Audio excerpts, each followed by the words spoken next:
Sonnet's May Maker box arrived and I'm feeling pink and green shabby chic vibes. I'm Kathy with Waste.Not.Upcycled. I'm a full-time teacher and a part-time reseller and upcycler. In today's video, I'm going to take items from Sonnet's May Maker box and we're going to create some fun DIY projects. First, let's see what arrived in the box. Every month, Sonnet pours her heart into her maker's boxes. She handpicks amazing, exclusive Roycycled decoupage paper. These are beautiful.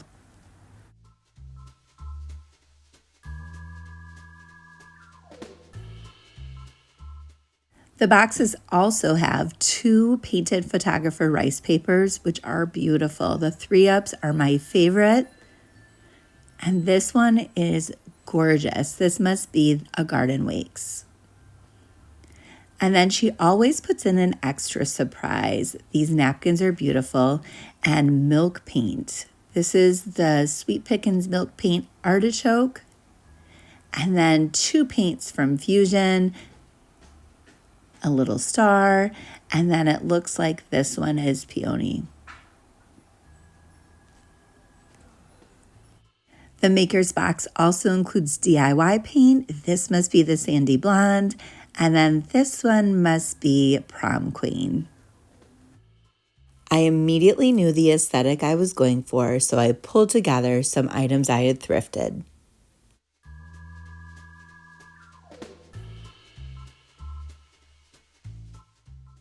For project number 1, I'm going to be using a vintage cabinet shelf that I had gotten off of Facebook.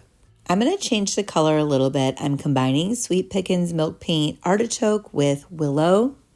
With milk paint, you need to mix equal parts of powder with warm water. Mix it up and then let it sit for a good 10 minutes until it has kind of a thick consistency. That gives me time to clean this thing up. So this screen has, I think maybe they own like 20 dogs. I'm exaggerating. No, this screen had a lot of hair on it. So I decided to go ahead and rip the whole screen off. And then I completely wiped down this whole shelf. Once it was all cleaned up, I began to paint the whole thing with milk paint. You never know how your project's going to turn out with milk paint. Sometimes it's chippy, sometimes it isn't. And I was curious because this actually had a plaster over it.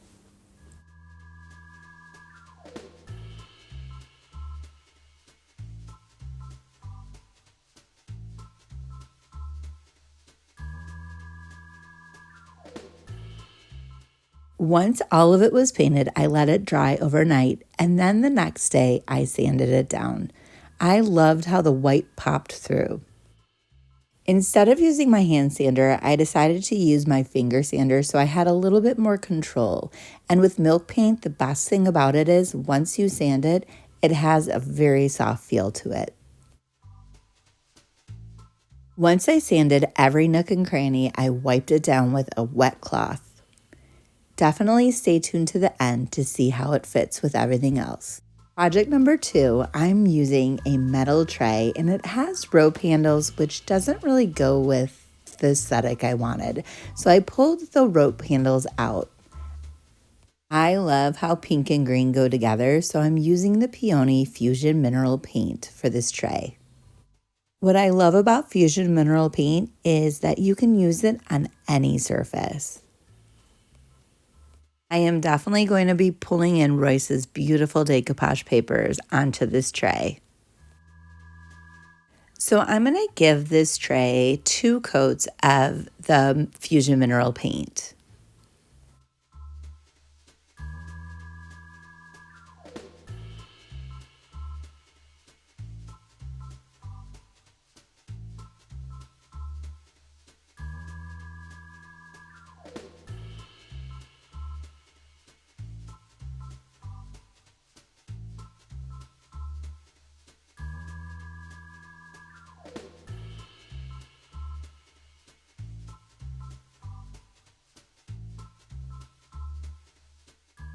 I let it dry overnight and I'm ready to put on the decoupage. I'm going to use this whole panel on the right side and I'm trying to figure out exactly what I'm going to put on the left side. I have a lot of little pieces that I'm going to layer on top of it as well. I'm going to go ahead and cut out this section that I'm using right now, but I'm going to actually rough the edges up a little bit later, and I'll show you how I do that. I'm going to be adding layers onto this, so right now I'm just ripping out pieces that I'd like to layer on top of it. I love these flowers, so I'm going to go ahead and rip this out. This is probably some of my favorite paper that she has made.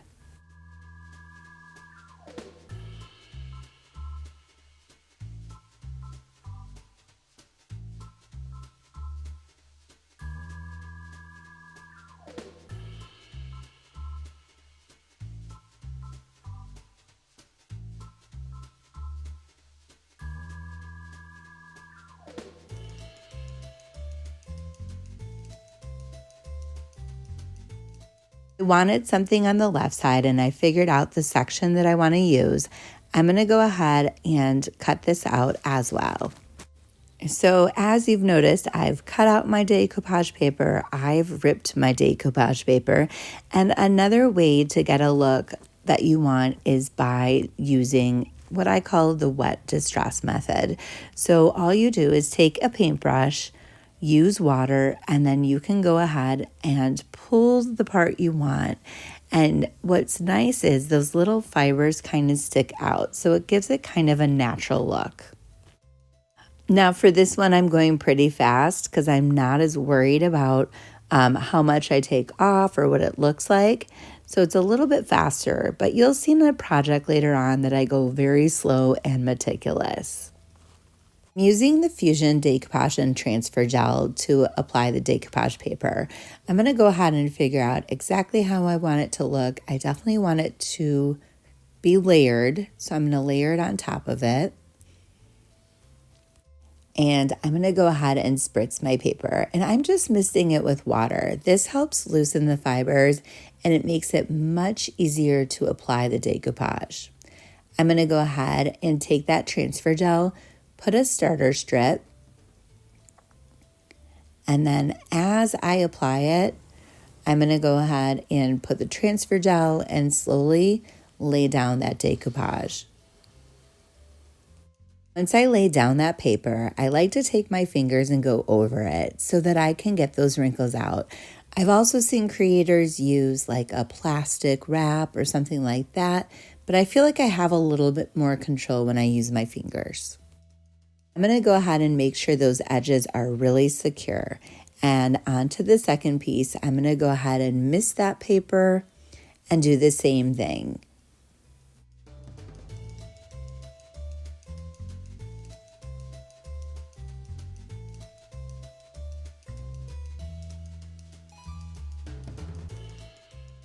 If you're not happy with it, or you think there's a wrinkle, or you need to fix it, you can always lift it back up very carefully. It is delicate.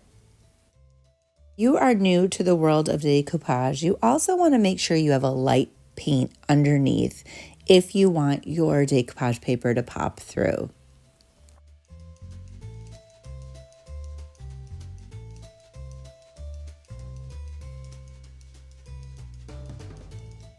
One of the reasons I'm a huge fan of Royce's papers is she just has like this awesome layered look to it. So it already starts out having a layered look, but I'm going to go ahead and add on even more layers to it. I'm going to continue the same method for all of these layered pieces. I'm going to go ahead and spritz it with water, decoupage it down, and just make sure it is not wrinkled.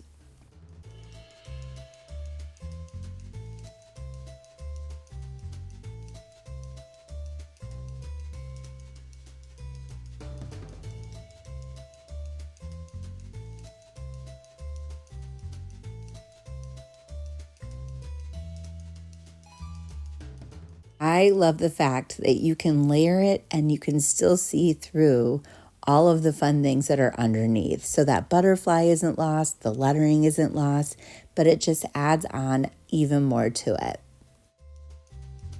So what I basically do is I kind of eyeball the picture. I look and find places that I want to break up, like either kind of blank spots or patterns, and just add different detail.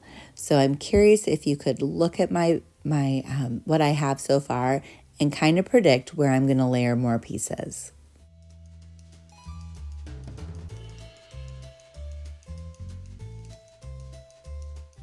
When I was putting this one down, I just added way too much glue. I could feel it when I was kind of trying to flatten it, that it just had too much.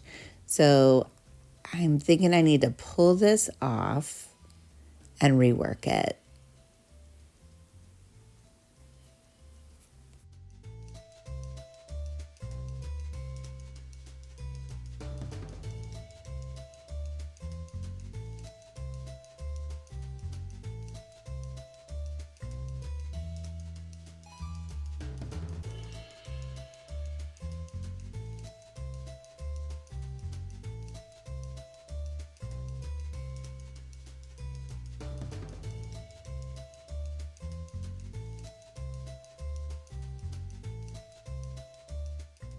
I'm just about finished with the layers of paper, just a couple more and then we'll be done.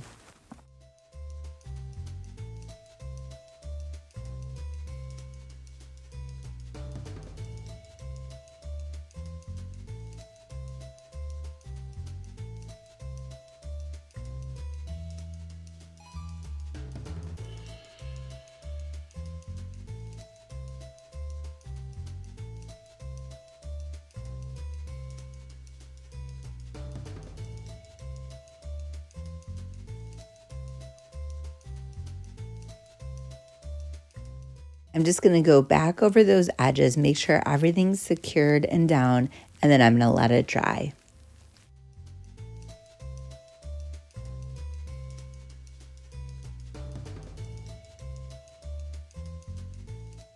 Now, once it's dry, I want to go ahead and pull that peony color into the decoupage so it looks a little bit more natural. So I had some leftover paint and I am just going to go into little spots and I'm just going to blend tiny little spots over the decoupage paper just to pull in that color a little bit more.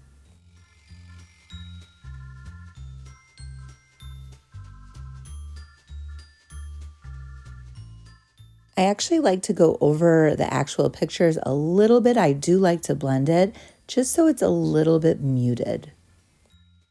And I notice my edges are kind of crisp looking, so I also want to blend those in. So I'm just going to go over the edges, put little dabs of paint in different sections and blend it. It's looking good, all finished. Once the paint was dry, I went through and distressed the whole piece so that that metal would also pull through.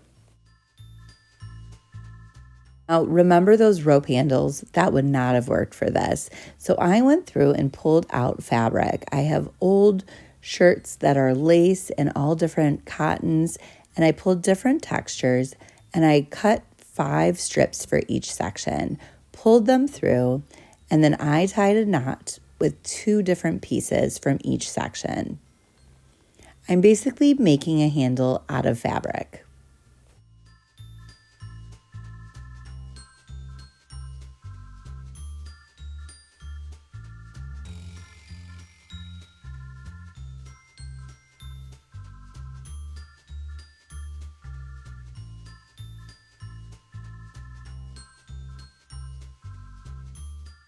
I am absolutely loving how these different textures are working together. I love the lace and the cotton, and I just think it's going to really add to this.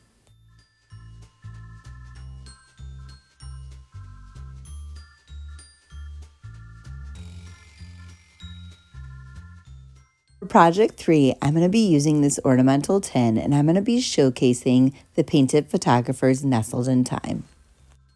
I'm going to be painting this with acrylic white paint that I got for 99 cents at Goodwill. So I watered it down because I wanted it to have kind of a see-through look. Now, in hindsight, I probably should have taken some of that paint off of my brush, but that's okay. What I'm going to do is go ahead and give it a whole coat, and then I'm going to go back in with a cloth and I'm going to wipe it down.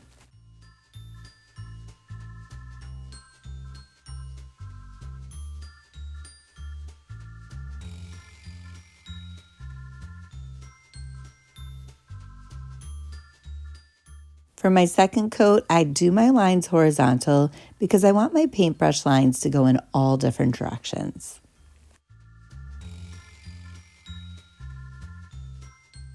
Then for my third coat, I go back and do vertical lines. I'm not going to paint the whole inside, but I'm definitely going to paint just the part that you will be able to see.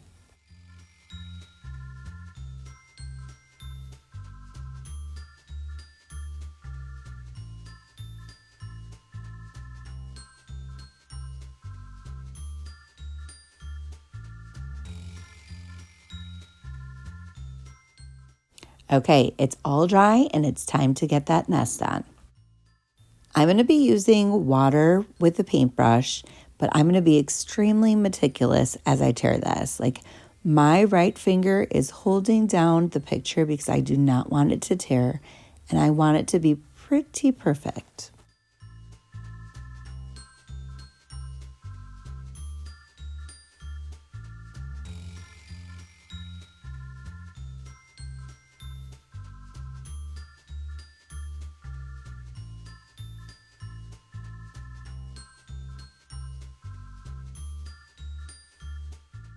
Turned out exactly how I want it.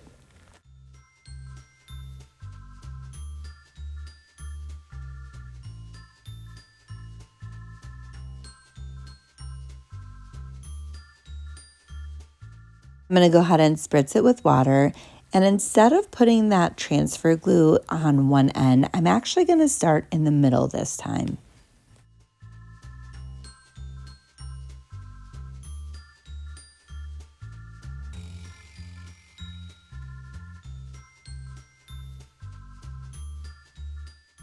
I like how it's lifted up and it kind of accentuates the nest.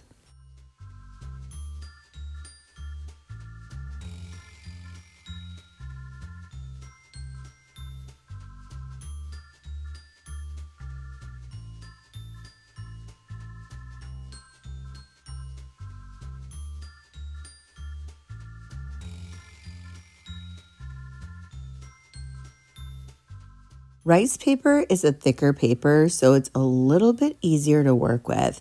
So when I accidentally flipped this piece here, it made it easier for me to lift it up and rework it. It's not as fragile.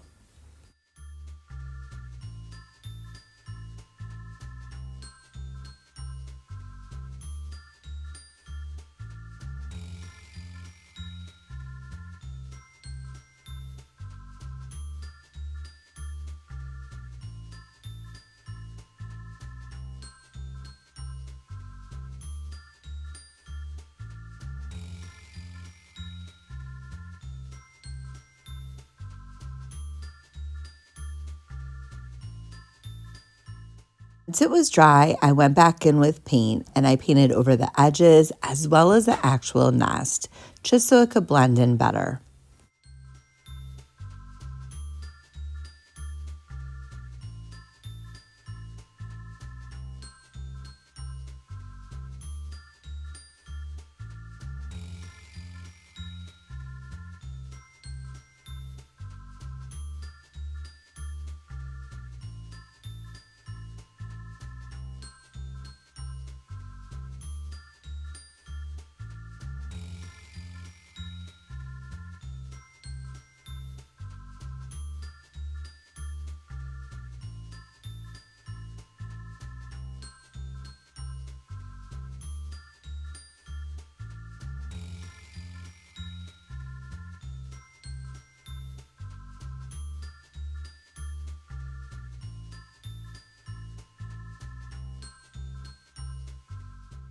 Project number 4, we're going to create a frame to spotlight a garden waste, the painted photographer's rice paper.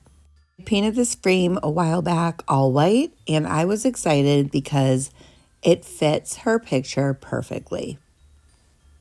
For the outside of the frame, I was going to go ahead and use the rest of that milk paint. I gave the frame 2 coats of milk paint and then let it sit on the side to dry for about 15 to 20 minutes.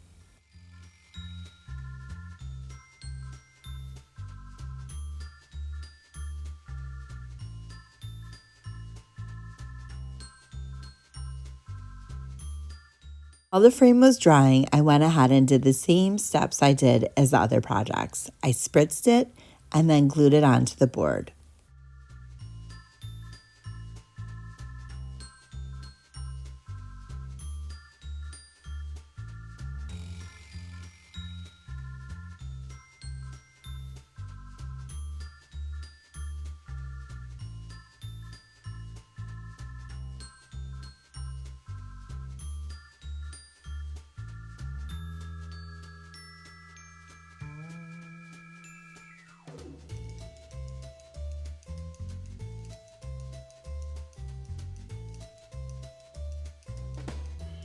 Once it was dry, I went ahead and cut around the edges.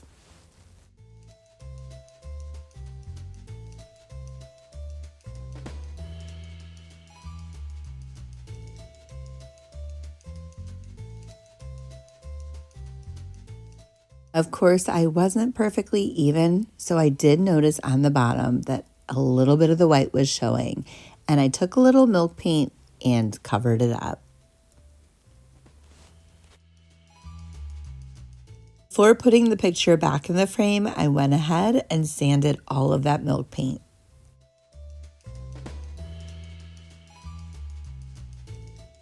I also gave it a quick wipe down with a wet cloth, and it was good to go.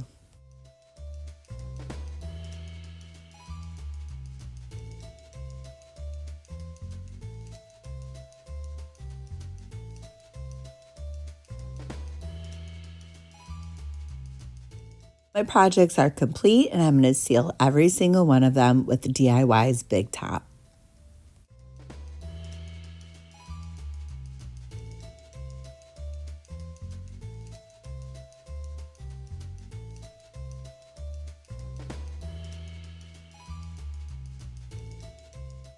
So here's the final reveal of all 4 projects pulled together.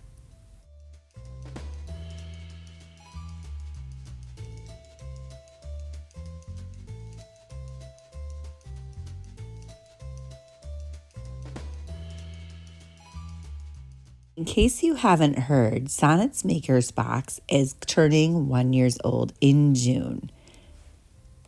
Not only is the outside of the box taking on a fun new change, but she also has some exciting things up her sleeve. If you are not yet subscribed to the Maker's Box, you'll definitely want to click my link down below. You can bypass the wait list and be sure to get the June Maker Box. You will not want to miss it. And thanks so much for taking the time to watch today's video. Be sure to leave a comment down below. Let me know which project was your favorite. And if you're not yet subscribed, you definitely want to subscribe. Hitting that bell will simply let you know when my next video comes up. Thanks again.